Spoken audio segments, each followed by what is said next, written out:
नमस्कार साथियों, स्वागत है आपका next IAS Hindi YouTube channel पर।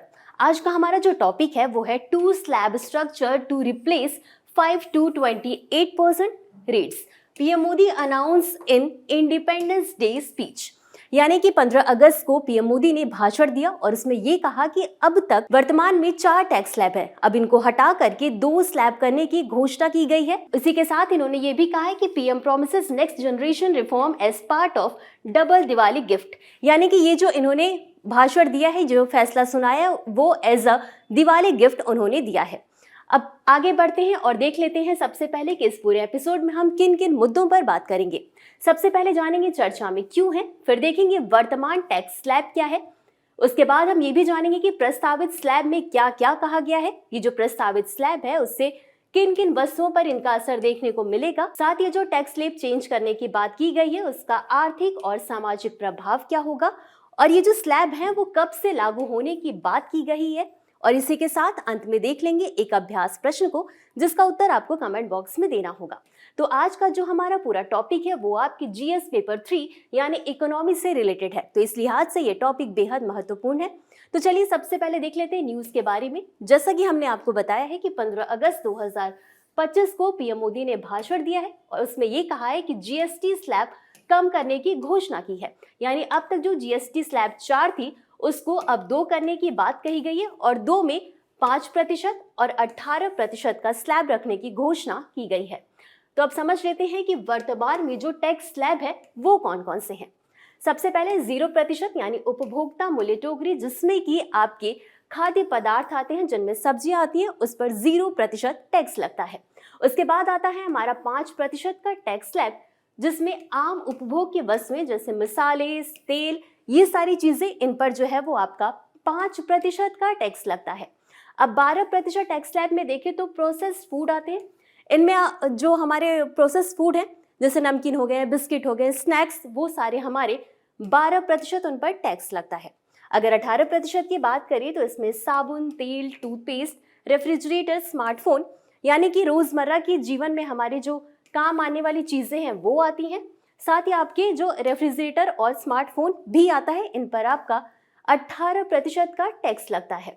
अब 28% की बात करें तो इसमें व्हाइट गुड्स यानी घरेलू इलेक्ट्रॉनिक वस्तुएं आती हैं, जैसी लग्जरीज जो चीजें होती हैं वो सारी आपकी 28% टैक्स स्लैब में आती है, और साथ ही कारें, ये भी हमारा 28% टैक्स स्लैब में आती हैं।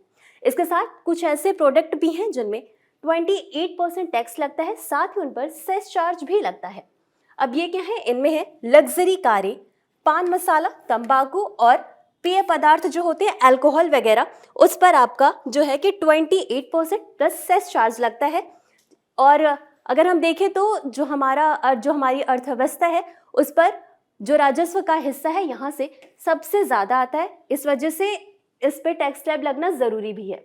अब आगे पढ़ लेते हैं जो संशोधित प्रस्तावित स्लैब दिया गया है, यानी जो हमारा 4 स्लैब था उसको 2 स्लैब में करने की बात की गई है। ये है हमारे 5% और 18%, इन 2 करों को प्रस्तावित किया गया है, यानी कि ये 2 कर की जो दर है वो प्रस्तावित की गई है। इसमें ये कहा गया है कि जो 12% स्लैब में शामिल थी उनमें से 99% वस्तुएं जो हैं उन पर जो है वो 5% टैक्स लगेगा। इसके साथ ही 28% स्लैब वाली जो वस्तुएं थी उनमें से कुल 90 वस्तुओं को जो है उस पर 18% टैक्स लगेगा। इसके अलावा एक विशेष स्लैब भी है जिस पर कि हमारा 40% का दर है, और इसमें जो वस्तुएं शामिल है वो है तंबाकू, पान मसाला और ऑनलाइन गेमिंग। अगर हम इन वस्तुओं की बात करें तो अभी इनकी प्रॉपर लिस्ट नहीं आई है कि किन किन वस्तुओं पर जो है वो स्लैब लगाया जाएगा, कौन कौन सी 99% वस्तुएं हैं। अब हम आगे बढ़ते हैं और जानते हैं कि ये जो हमारा टैक्स स्लैब चेंज हुआ है उससे किन किन वस्तुओं पर असर पड़ेगा, कौन कौन सी वस्तुएं हमारी सस्ती होंगी।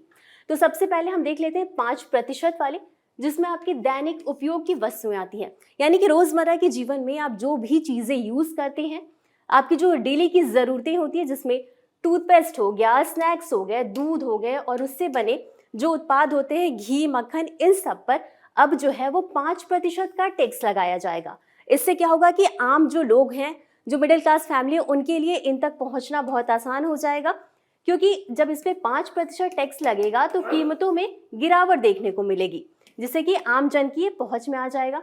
अब आगे बढ़ते हैं और जान लेते हैं जो 18% टैक्स स्लैब है उसमें कौन कौन सी वस्तुओं को शामिल किया गया है। तो इसमें आ गया AC, TV, fridge, car, two wheeler और मोबाइल। अगर आप देखें तो ये सारी जो है एक तरीके से लग्जरी वस्तुएं हैं।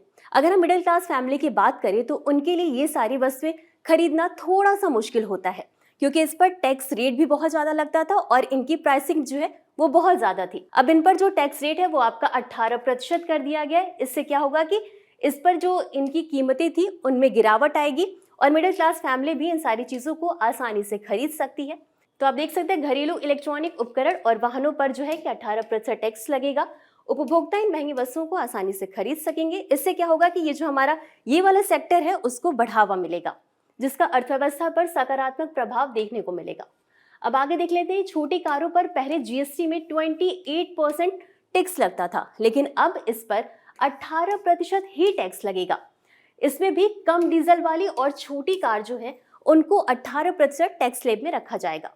इससे क्या होगा कि ऑटोमोबाइल उद्योग को बढ़ावा मिलेगा और साथ ही कि अब इसकी पहुंच भी आम लोगों तक आसानी से हो सकेगी। अब ये जो हमारे सारे प्रस्ताव रखा गया है टैक्स स्लैब को चेंज करने का, उसका देख लेते हैं कि आर्थिक और सामाजिक प्रभाव क्या होगा, यानी कि उसका अर्थव्यवस्था पर क्या प्रभाव पड़ेगा और आम लोगों पर इसका क्या प्रभाव पड़ेगा।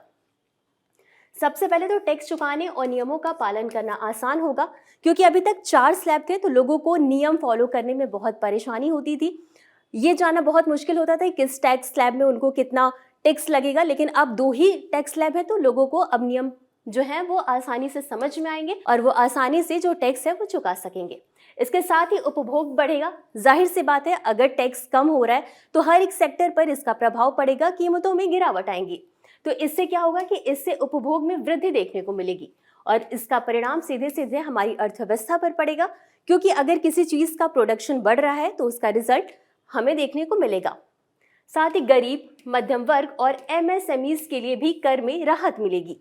जैसा कि हमने बताया कि बहुत सी ऐसी चीजें हैं दैनिक रोजमर्रा की जो हम यूज करते हैं, लेकिन उनका प्राइस ज्यादा होने की वजह से, टैक्स ज्यादा लगने की वजह से हम उन्हें नहीं खरीद सकते थे।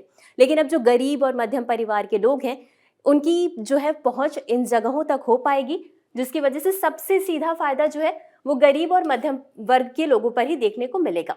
आवश्यक वस्तुओं व सेवाओं पर टैक्स कम होगा, जैसा कि हमने डिस्कस करा। समावेशी विकास और वित्तीय स्थिरता को बढ़ावा मिलेगा।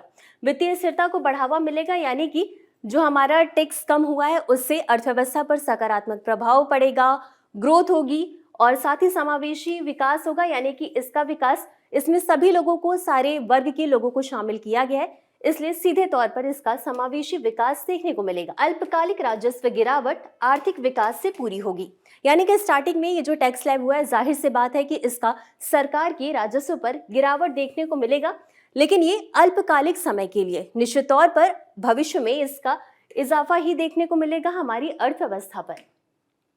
अब हम ये जान लेते हैं जो सबसे इंपॉर्टेंट बात है कि आखिर जो टैक्स स्लैब है वो लागू कब से हो रहा है।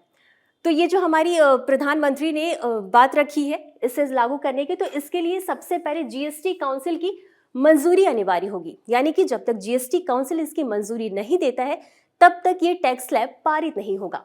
अब जीएसटी काउंसिल की बात करें तो जीएसटी काउंसिल जो है वो भारत की केंद्रीय और राज्य सरकारों का एक सम्मिलित मंच है, यानी कि इसमें केंद्र और राज्य सरकार के लोग शामिल होते हैं, जो कि जीएसटी से जुड़े जो भी नियम होते हैं, जो भी दर होती है, यानी कि जो परसेंटेज होते हैं और नीतियों पर निर्णय लेते हैं, इस पे काफी विचार करते हैं और अंतिम रूप से जो भी ये निर्णय लेते हैं अध्ययन करके वही फाइनल होता है।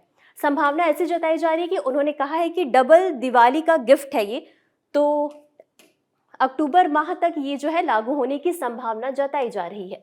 तो इसी के साथ हम अंत में देख लेते हैं इससे संबंधित एक अभ्यास प्रश्न को।